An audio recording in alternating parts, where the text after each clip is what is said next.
Revisi Undang-Undang Pemilu mengundang polemik dan kritik. Sebagian pihak merasa revisi Undang-Undang Pemilu dibutuhkan guna mengatasi sejumlah persoalan dalam kepemiluan. Sementara yang lain mempertanyakan seberapa penting merevisi Undang-Undang Pemilu di tengah kondisi pandemi COVID-19. Rencana revisi Undang-Undang Pemilu ini salah satunya berdampak pada pemilihan kepala daerah serentak yang dijadwalkan pada 2024 nanti.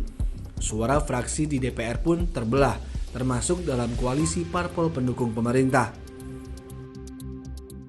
Itu ada tahapan yang berhimpitan. Antara tahapan pileg dan pilpres itu berhimpitan dengan tahapan pilkada.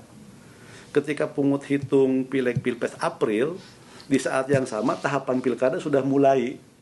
Kepentingannya ini apakah kepentingan nasional, kepentingan bangsa dan negara, atau kepentingan katakanlah kekuatan politik yang ingin merubah. Ini yang harus dijelaskan dulu, dikelirkan dulu. Apalagi negara dalam keadaan seperti ini. Pandemi COVID-nya masih cenderung naik, ekonominya juga masih boleh dibilang terpuruk, kalaupun ada pertumbuhan itu kecil sekali gitu loh.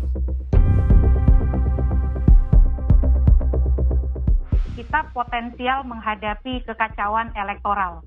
Nah, apakah kemudian pilkada dengan pileg pilpres tidak bisa diselenggarakan dalam 1 tahun yang sama? Ya bisa-bisa saja.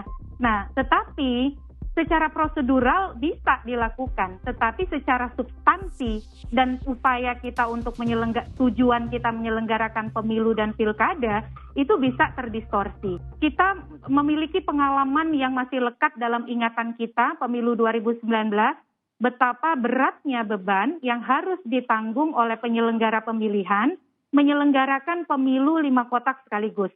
Saya kira selesai pemilu 2019 dengan ratusan korban yang merupakan ekses dari kelelahan penyelenggaraan pileg pilpres, hampir semua pihak bersepakat. Kita perlu mengevaluasi bagaimana tata kelola pemilu kita di masa yang akan datang. Terpecahnya sikap fraksi terkait revisi Undang-Undang Pemilu membuat pengesahan Prolegnas 2021 berpotensi kian molor.